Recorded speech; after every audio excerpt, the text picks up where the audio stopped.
Uncle. ये तो करोड़ों का फायदा। भाई तू कर दिखाया। बेटा, आज तूने हमारी सारी मजबूरियां मिटा दी। शिवपुरा एक छोटा सा गांव, जहां जमीन तो है, मेहनत भी है, लेकिन किस्मत अक्सर साथ नहीं देती।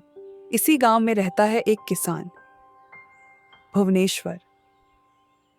ईमानदार, मेहनती, लेकिन हालातों से हारा हुआ। एक दिन सुनिए जी, आज घर में सच में कुछ भी नहीं बचा, ना अनाज ना आटा। अब समझ नहीं आ रहा क्या करूं। वसुधा, तुम चिंता मत करो, मैं कुछ ना कुछ इंतजाम कर ही लूंगा। लेकिन कब तक ऐसे चलेगा जी? हर साल बारिश धोखा दे देती है, हरिहर खेत में फसल तक नहीं होती। मैं अभी बाहर जाता हूँ। इतना बोल के भुवनेश्वर बाहर चला जाता है। रास्ते में हे भगवान, ये कैसा समय आ गया है। अपने लिए तो भूखे रह लें, लेकिन सिद्धू का क्या?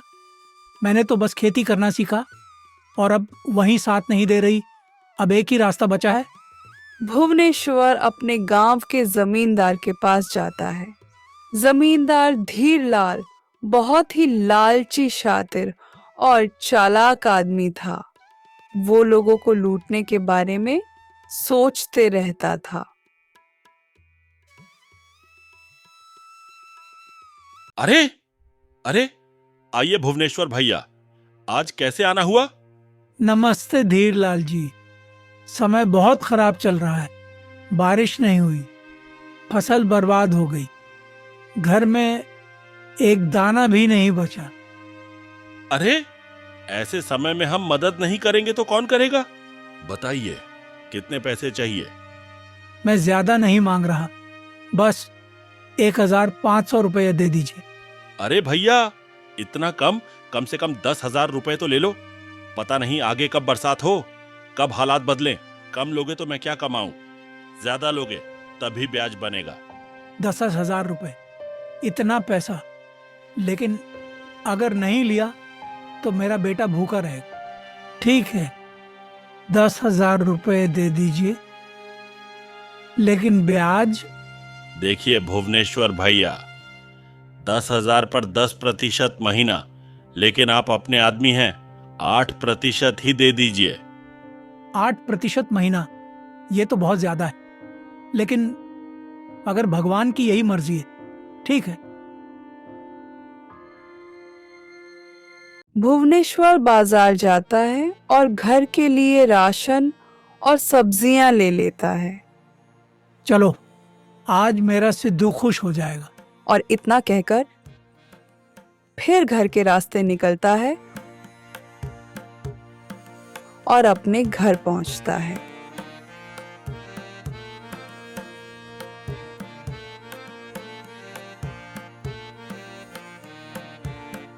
इतना सारा सामान, पैसे कहाँ से आए? मुझे पता है तुम नाराज होगी, लेकिन और कोई रास्ता नहीं था।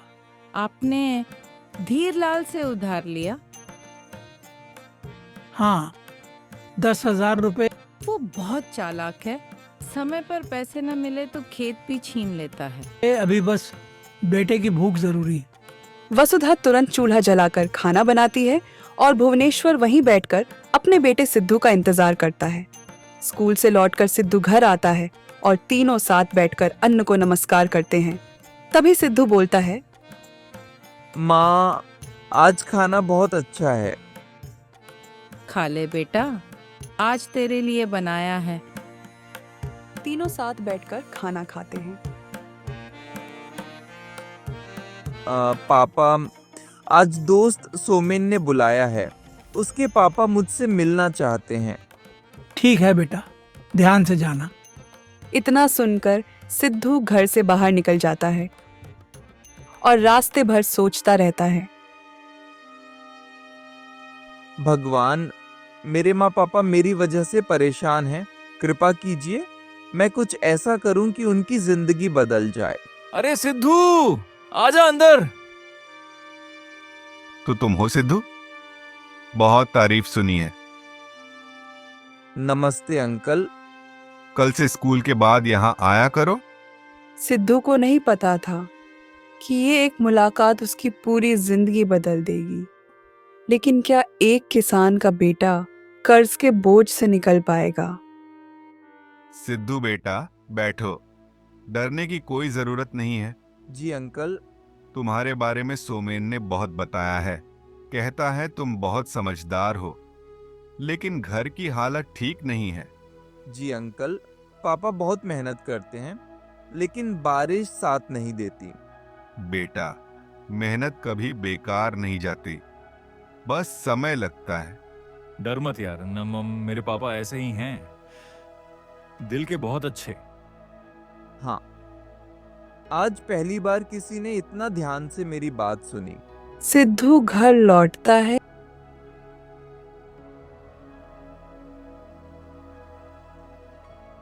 कैसा रहा बेटा? माँ, सुमेन के पापा बहुत अच्छे हैं। कल वो खुद पापा से मिलने आएंगे। मुझसे? क्यों? पता नहीं पापा, लेकिन दिल से अच्छे लगे। अगले दिन मयूर उनसे मिलने आता है और कुछ कहता है। नमस्ते भुवनेश्वर जी। अरे आइए आइए, घर छोटा है। घर छोटा नहीं होता भुवनेश्वर जी, दिल बड़ा होता है। तभी वसुधा चाय लेकर आती है। लीजिए चाय। फिर बाहर आंगन में भुवनेश्वर जी, मेरा बेटा पहले बहुत अकेला रहता था, लेकिन सिद्धू के आने के बाद वो बदल गया है। ये सुनकर अच्छा लगा। मुझे पता चला कि पैसों की वजह से सिद्धू की पढ़ाई खतरे में है। सच कहूं तो हाँ। तो फिर सुनिए, सिद्धू की पढ़ाई की फीस अब मेरी जिम्मेदारी। ये कैसे संभव है? क्योंकि अच्छे बच्चे पूरे समाज की जिम्मेदारी होते हैं। बेटा, भगवान ने सुन ली। माँ, मैं मेहनत करूंगा। आपको कभी शर्मिंदा नहीं होने दूंगा। समय बीतता है। अब सिद्धू की पढ़ाई रुकने वाली नहीं थी, लेकिन किस्मत यहीं रुकने नहीं आई थी। अंकल, ये क्या है? इसे कहते हैं शेयर मार्केट। पापा, मैंने थोड़ा पढ़ा है इसके बारे में। क्या इससे पैसे कमाए जा सकते हैं? हाँ बेटा, लेकिन दिमाग से। जल्दी नहीं। कल से तुम दोनों आधा घंटा मेरे साथ बैठोगे। सच? हाँ, लेकिन एक बात याद रखना, यह खेल धैर्य का है। सिद्धू के सामने अब मेहनत के साथ एक नई दुनिया खुल रही थी। लेकिन क्या ये दुनिया उसे कर्ज से बाहर निकालेगी या एक नई गलती सब कुछ छीन लेगी? अंकल, ये सब क्या है? ये लाल हरी लाइनें क्यों चल रही हैं? पापा, यही वो चीज है जिसके बारे में आप कल बता रहे थे। हाँ बेटा, इसी को कहते हैं मार्केट की धड़कन। सुनो ध्यान से।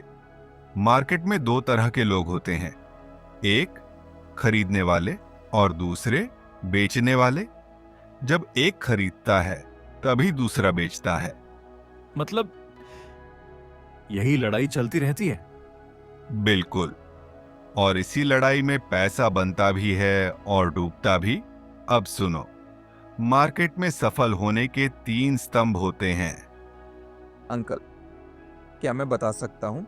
जरूर बेटा। डिसिप्लिन, कंसिस्टेंसी और पंक्चुअलिटी।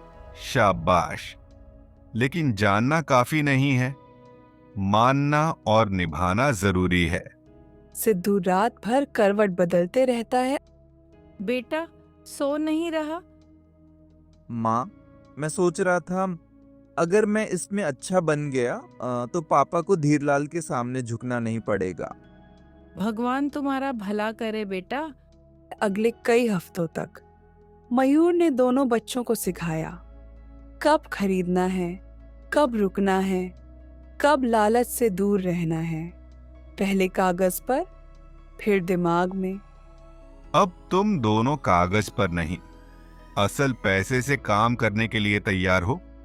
अंकल, डर लग रहा है। डर अच्छा है बेटा। डर रहेगा तो लालच काबू में रहेगा। सिद्धू, देख, थोड़ा सा प्रॉफिट। अंकल, ये सच में काम करता है? का याद रखना, छोटा प्रॉफिट सबसे सुरक्षित होता है। सोमेन, ये देख, 2 रुपए का शेयर है। अगर थोड़ा भी बढ़ गया तो पापा ने कहा था बिना रिसर्च नहीं। बस इस बार थोड़ा सा रिस्क। ये ये नीचे क्यों जा रहा है? सिद्धू रुको। 45,000 रुपए का नुकसान। ना, मैंने क्या कर दिया? मैंने डिसिप्लिन तोड़ा, लालच किया। अगर पापा को पता चला तो। सिद्धू ने मार्केट की पहली सजा छक ली थी, लेकिन असली परीक्षा अब बाकी थी, क्योंकि शिवपुरा की गलियों में धीरलाल फिर से चल पड़ा था।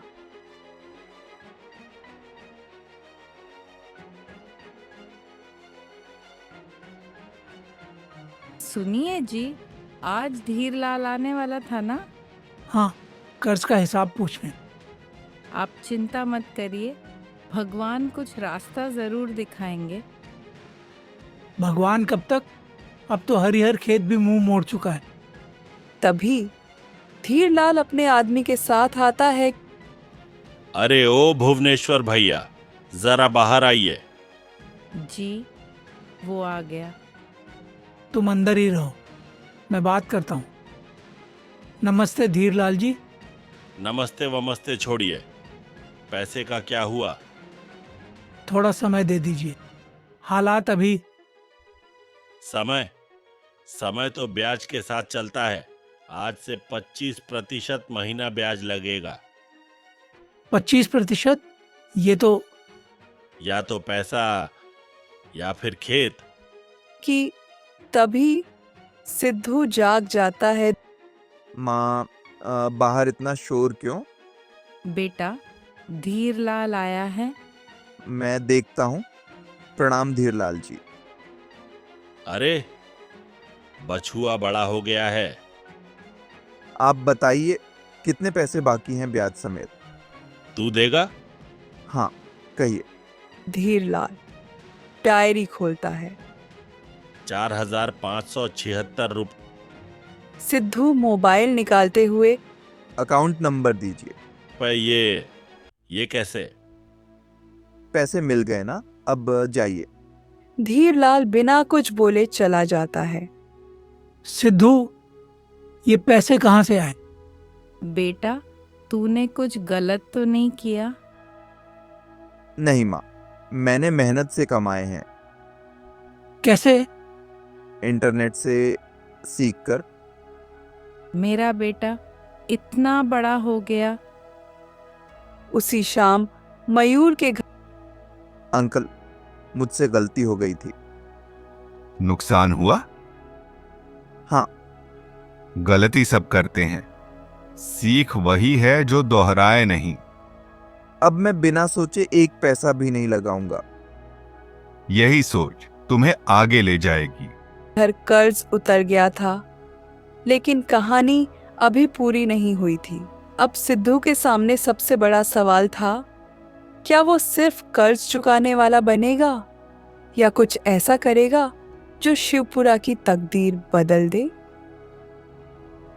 6 महीने बाद हरिहर खेत में सिद्धू और भुवनेश्वर काम कर रहे हैं। बेटा, अब खेत में काम क्यों कर रहा है? तू तो अब पैसे भी कमा रहा है। पापा, जमीन से जुड़ा रहूंगा तभी दिमाग सही रहेगा। सिद्धू मोबाइल पर न्यूज़ पढ़ता है। बिटकॉइन को लेकर डर, मार्केट में भारी गिरावट की आशंका। अगर ऐसा हुआ तो लोग डर के मारे बेचेंगे। इस बार जल्दबाजी नहीं। अंकल, मैंने एक न्यूज़ पढ़ी है, अगर मार्केट गिरी तो मैं धीरे धीरे रिस्क लेना चाहता हूँ। इस बार फैसला लालच से नहीं, सोच से लिया गया है। जो सही लगे करो। उसी रात मार्केट क्रैश।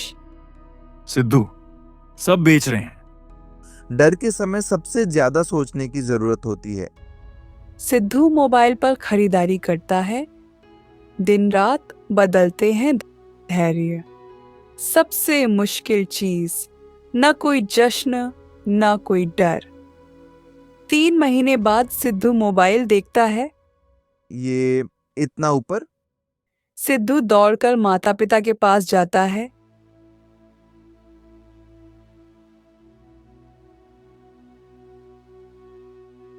पापा, माँ, मैंने सही किया।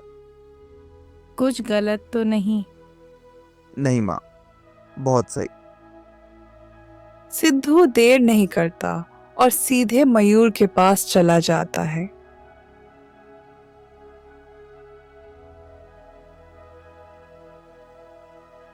अंकल, ये तो करोड़ों का फायदा। भाई तू कर दिखाया। बेटा, आज तूने हमारी सारी मजबूरियां मिटा दी। मेरा बेटा आज सच में बड़ा आदमी बन गया। नहीं माँ, अब असली काम बाकी है। सिद्धू शिवपुरा में सोलर पैनल और पानी की मशीनें लगवाता है। अब खेत सूखेंगे नहीं। हरिहर खेत फिर से हरा हो गए। सिद्धू गांव वालों से कहता है, पैसा सिर्फ मेहनत से नहीं, सोच से बनता है। अपने बच्चों को पढ़ाइए। शिवपुरा ने एक किसान का बेटा नहीं, एक मिसाल पाई। अब सिद्धू ने आखिरकार वो सब कर दिखाया था।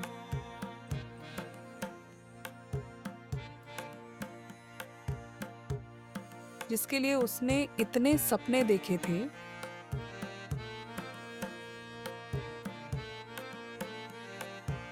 अब सिद्धू ने वो सब कर लिया था जो वो करना चाहता था। जिस सपने को उसने खामोशी में देखा था, जिस रास्ते पर उसने अकेले चलना सीखा था, आज वो सपना उसके सामने खड़ा था, सच बनकर। लेकिन जिंदगी यहीं रुकने का नाम नहीं होती, क्योंकि जब इंसान अपने लिए सब कुछ पा लेता है, तब सवाल बदल जाता है। अब आगे क्या? जिस मिट्टी ने कभी उसे मजबूरी दी थी, आज वही मिट्टी उसकी पहचान बन चुकी थी। हरिहर खेत जो कभी सूखे की कहानी कहता था, आज हरियाली से भरा हुआ था। हवा अब भी वही थी, आसमान भी वही, लेकिन नजर बदल चुकी थी। सिद्धू जानता था कि इस पर आसान नहीं था। रातों की नींद, दिनों की बेचैनी, गलत फैसलों का डर और सही फैसलों का बोझ, सब कुछ आज भी याद था। क्योंकि जो सच में आगे बढ़ता है, वो अपना अतीत कभी नहीं भूलता। कभी उसने डर के साथ फैसले लिए थे, कभी उम्मीद के भरोसे, कभी गिरा, कभी संभला, लेकिन रुका कभी नहीं। और शायद यही फर्क होता है हार मानने वालों और आगे बढ़ने वालों में। आज शिवपुरा में लोगों के चेहरों पर डर नहीं था, आंखों में उम्मीद थी, बच्चों की हंसी में भविष्य था और बुजुर्गों की खामोशी में सुकून। सिद्धू ने किसी को भाषण नहीं दिया, किसी को नीचा नहीं दिखाया। उसने बस इतना किया जो उसके पास था, उसे बांटना सीख लिया। क्योंकि असली अमीरी बचाने में नहीं, बदलाव लाने में होती है। कभी जिस नाम से लोग डरते थे, आज वही नाम बस एक याद बनकर रह गया। क्योंकि डर तभी तक रहता है जब तक उसे चुनौती नहीं दी जाती। मयूर की सीख आज भी उसके साथ थी। पैसा मंजिल नहीं, जरिया है, और सिद्धू ने इस जरिए को सही दिशा दी। शायद यही वजह है कि कुछ कहानियां खत्म होकर भी खत्म नहीं होती। वो उन लोगों में जिंदा रहती हैं जो उन्हें देखकर खुद पर भरोसा करना सीखते हैं। आज भी कहीं कोई बच्चा खाली खेत देख रहा होगा, कोई पिता चिंता में डूबा होगा, कोई माँ उम्मीद के सहारे दिन काट रही होगी, और शायद यही कहानी उन्हें याद दिलाए कि हालात हमेशा आखिरी सच नहीं होते, क्योंकि जब सोच बदलती है तो किस्मत पीछे पीछे आती है, और जब नीयत साफ हो तो रास्ते अपने आप बन जाते हैं। अब सिद्धू की कहानी यहीं थमती है, लेकिन हर उस इंसान के लिए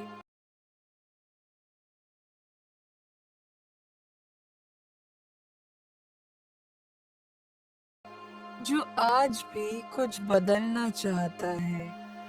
ये कहानी यहीं से शुरू होती है।